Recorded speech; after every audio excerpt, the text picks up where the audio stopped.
Tiene como un clima especial porque la persona invitada viene hasta la radio. Sí. Para nosotros vale mucho eso humanamente. En una tarde-noche tan calurosa en Buenos Aires, tenemos el placer con Pablo Naveira de presentar en piso a la doctora Elisa Puig Domenech, bióloga, jefa del laboratorio de fertilidad del Instituto Prefer, licenciada en Ciencias Químicas. Voy a leer todo su currículum que me encanta. Te la pasaste estudiando. Título especialista en embriología y título especialista en laboratorio en andrología. Para explicar cada uno de los títulos, más o menos. Exactamente. ¿Cómo andas, Elisa? ¿Qué tal? Buenas tardes. Hola, bueno, muchísimas gracias por venir. Bueno, escuchaste un poquitito la parte de intro, la parte de los estudios básicos que le hacemos a la pareja cuando consulta por primera vez. Y sobre todo, bueno, conociendo tus antecedentes y toda tu área laboral, que vamos a profundizar un poquito más en los estudios del varón. Dale. Nosotros, se va el varón con una recetita que dice espermograma completo con bioquímica Kruger-Martés, y la verdad que el varón no llega ni a la puerta del consultorio y dice, ¿qué me acaba de pedir, doctor? ¿Qué es esto? ¿Es raro? Tal cual. ¿Qué tengo que hacer? Nosotros como médicos básicamente le explicamos cómo obtener la muestra, cómo transportar la muestra al laboratorio, sí, para que los biólogos reciban justamente el mejor material posible para ser analizado. Como médico y como hombre. Tal cual, pero si tenemos a Elisa acá, que ella nos explique muy bien qué hacen, cómo procesan y qué conclusión nos sacan a partir de esa muestra. Atención, muchachos. Bueno, primero venía escuchando y quiero decirles que hoy la verdad los hombres se portan re bien. Bueno, yo que tengo muchos años, más de los que puedo decir en esto, si no me va a decir que a quién trajeron, realmente hoy el hombre colabora muchísimo con su pareja, hablamos siempre de a dos, y ya no escuchábamos más las barbaridades que escuchábamos antes, bueno, así que felicitaciones a los hombres que se han modernizado. Absolutamente. Sí. Y bueno, ellos no tienen absolutamente ningún problema cuando uno les explica. Y bueno, en realidad cuando la pareja va a la consulta, obviamente que como vos dijiste, todos los estudios de la mujer, pero fundamentalmente tenemos que saber si el hombre también es fértil. Y por suerte tenemos un estudio que realmente es muy sencillo, que es estudiar el semen. Y bueno, para eso nosotros solicitamos las muestras de semen con una determinada forma, y esto no es caprichoso. Esto es porque nosotros tenemos que estandarizar nuestros resultados, que es bastante difícil en el tema del semen, porque el hombre, si bien eyacula durante todo el año, no como otras especies, tiene diferentes cantidades y diferentes motilidades en diferentes momentos, en diferentes horas, en diferentes momentos, está demostrado por la Organización Mundial de la Salud. Entonces nosotros les pedimos que tenga entre 3 y 5 días de abstinencia sexual previa, y no es para molestarlo, juro que no es para eso, juro que es esto para es importante. Ojo que también más de 5 tiende a esperar la muestra, entonces muchas veces, si el doctor me dijo de 3 a 5, bueno, fantástico, yo tengo 15 días de abstinencia, porque me va a dar muchísimo mejor la muestra. Claro. Desastre. Gran error. Sí, claro. Después del quinto día empieza a empeorar, por eso ese margen de 3 a 5 no es caprichoso, sino que son los métodos que utilizan los biólogos para estandarizarlo. ¿Qué quiere decir eso? Hablar el mismo idioma, ¿no? Claro, exacto. Y que cuando el doctor al cual vaya este señor con su resultado, pueda confiar en lo que le estamos diciendo. Claro. Tal cual. ¿Sí? En principio, hacer caso a las indicaciones. Hacer caso sí, a las indicaciones. Entonces, entre 3 y 5 días de abstinencia sexual previa. Por masturbación. Sí o sí. ¿Por qué? Porque si hay una penetración, se puede perder muestra, puede venir con contaminación vaginal. Claro. Es decir, a nosotros esa muestra no nos es representativa. En el caso de que haya pacientes con un impedimento religioso, que los hay, tenemos un tipo de preservativos especiales que no tienen espermicidas y que permitan obtener la muestra de forma más natural, y que cumpla con sus cuestiones religiosas. Claro, a través de una relación. Claro, pero nunca con un preservativo comprado en la farmacia, porque esto tiene espermicidas y tiene un montón de sustancias sumamente tóxicas que después van a hacer que nuestro estudio nos dé totalmente sesgado por una cuestión externa. Entonces, por masturbación, como yo les digo, bueno, vamos chicos a recordar la adolescencia, que es muy linda. Así como algo que sea una práctica divertida. Es divertida, no hay que torturarse. No hay que torturarse. Y en general no tiene que pasar más de 1 hora y media antes que traen la muestra al laboratorio. Por supuesto. Estar en un café, en la esquina del laboratorio, se me ocurre. En general, los criterios de los biólogos es que el señor obtenga la muestra en la casa si no vive muy lejos. Claro, ¿Por qué? Claro. Porque es un ambiente que lo desestresa. Porque si bien nosotros nos reímos mucho, tenemos que reconocer que es una situación estresante. Totalmente, claro. Sobre todo porque hay que cumplir. Claro. Y eso es lo más terrible. Creo que Sí. después con Pablo vamos a tratar el tema de la crío y otra serie.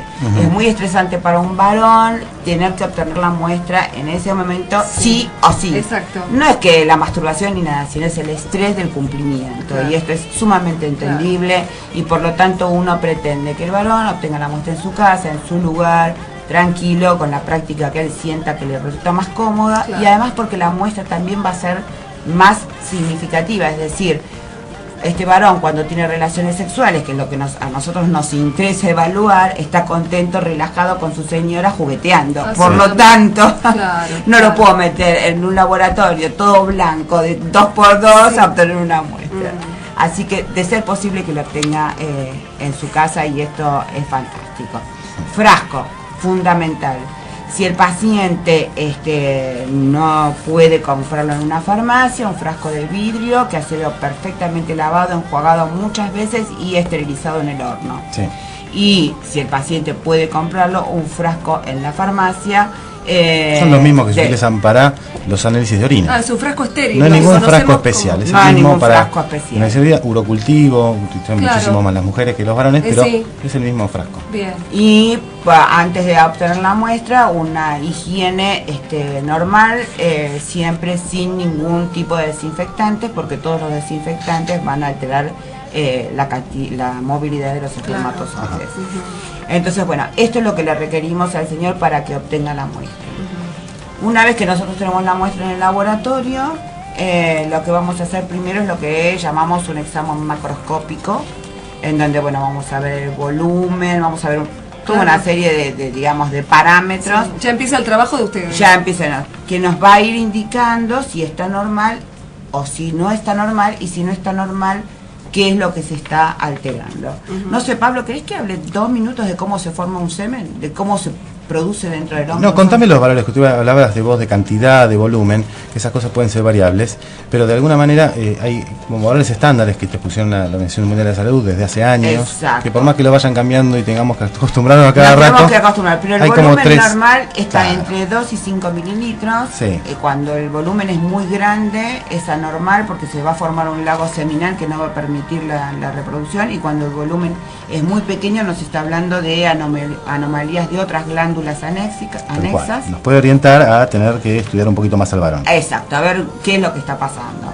La viscosidad también es muy importante, es decir, cuán viscoso es el semen, nos habla de si todas estas glándulas secretan las moléculas, por decirlo de alguna manera, que son necesarias. Que son los que acompañan, digamos, justamente a los espermatozoides. El pH también es muy importante, porque nos está hablando prácticamente de lo mismo. Es decir, que con este examen macroscópico nosotros evaluamos no solo el testículo, que es la fábrica de los espermatozoides, sino todas las glándulas que, digamos, no van a formar el semen. Analía, lo que habíamos hablado, no podemos darte un consejo particular, simplemente las explicaciones biológicas que te puede dar Elisa acá, Puig Domenech, del Instituto Prefer, que cómo está trabajando el tema de las pacientes de 35, 38 años, que son a veces edades como límites, y sin embargo tienen esta necesidad de preservar los óvulos a futuro. Yo creo que es muy importante en estos casos en donde estamos en la edad límite, primero de todo, el estudio de lo que vos dijiste, la reserva ovárica. Sí, porque una paciente de 38 años puede tener una muy buena reserva ovárica, y una paciente de 38 años puede no tenerla.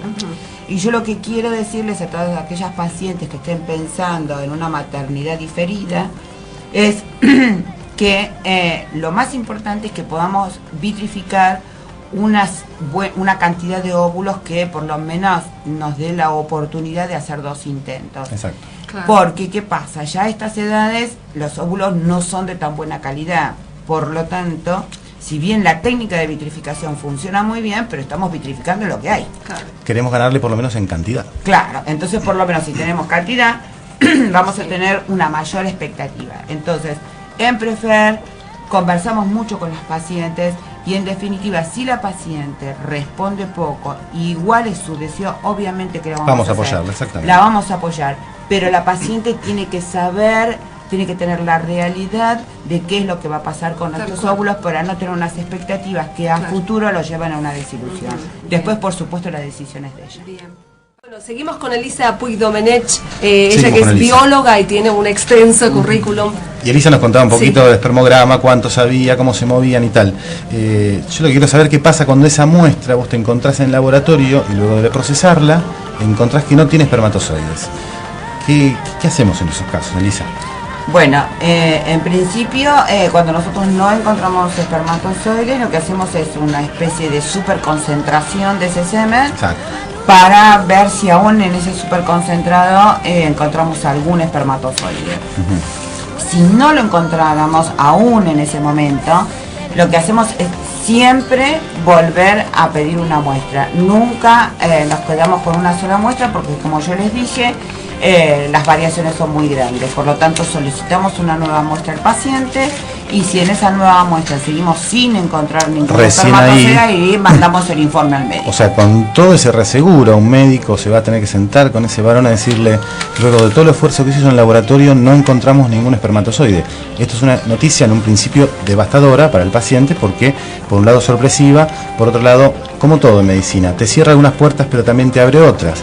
En ese sentido, lo que hay que hacer con este varón es no permitir que se agote y que se canse de los médicos y los tratamientos, sino que justamente convencerlo, incorporarlo a la institución o en este caso al médico tratante para que continúe los estudios, porque hay muchísimo que hacer a nivel de estudios y últimamente muchísimo que hacer a nivel de tratamiento. Para ese paciente, en un principio no tiene espermatozoides. Bueno, el tema es así, cuando nosotros no encontramos espermatozoides, obviamente va a ver a su médico andrólogo y este andrólogo va a ver por qué no tiene espermatozoides y va a empezar a buscar cuál es el diagnóstico.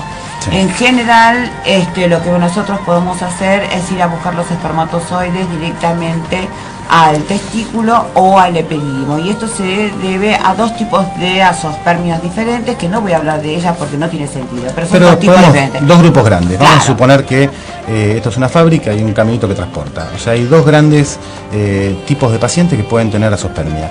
Un problema en la fábrica, o sea, directamente que este paciente tiene la imposibilidad de secretar espermatozoides, o un problema de transporte, de fabricarlo, sí, o un problema de transporte, digamos, que ese testículo está funcionando bien, genera suficiente cantidad de espermatozoides, pero en ese recorrido que tiene que hacer los espermatozoides hasta aparecer en el eyaculado, no aparecen. Quizás hay un tubito tapado o algo por el estilo que esté pasando ese fenómeno.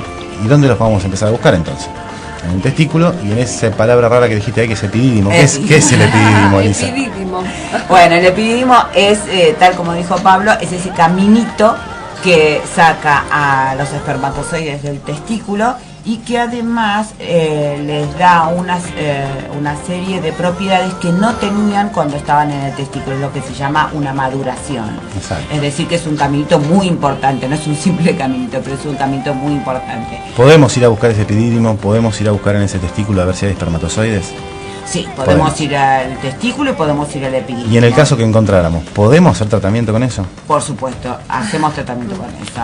Muchachos, no se queden con una primer consulta, no se queden con un único estudio, sigan buscando, repitan el espermograma si ustedes quieren en otro laboratorio, cambien de andrólogo. De alguna manera me parece que los recorridos que tienen que hacer son un montón hasta tener una conclusión, porque hay muchísimos tratamientos nuevos que quizás a veces ni los mismos médicos estamos informados del todo. Así que en un principio no bajen los brazos y sigan con los estudios, que seguramente hay un tratamiento que les va a caer divino. Por supuesto, porque hoy con el ICSI, que ustedes ya saben, porque ya lo hablaron, nosotros necesitamos 5 o 6 espermatozoides para lograr embriones. Así que realmente hay las posibilidades de pacientes que antes era imposible pensar que fueran papás, hoy son buenísimas. Claro, muy bueno, muy esperanzador, muy explicativo, muy sencillo de entender, me parece. Muchísimas gracias, Elisa Puig Domenech.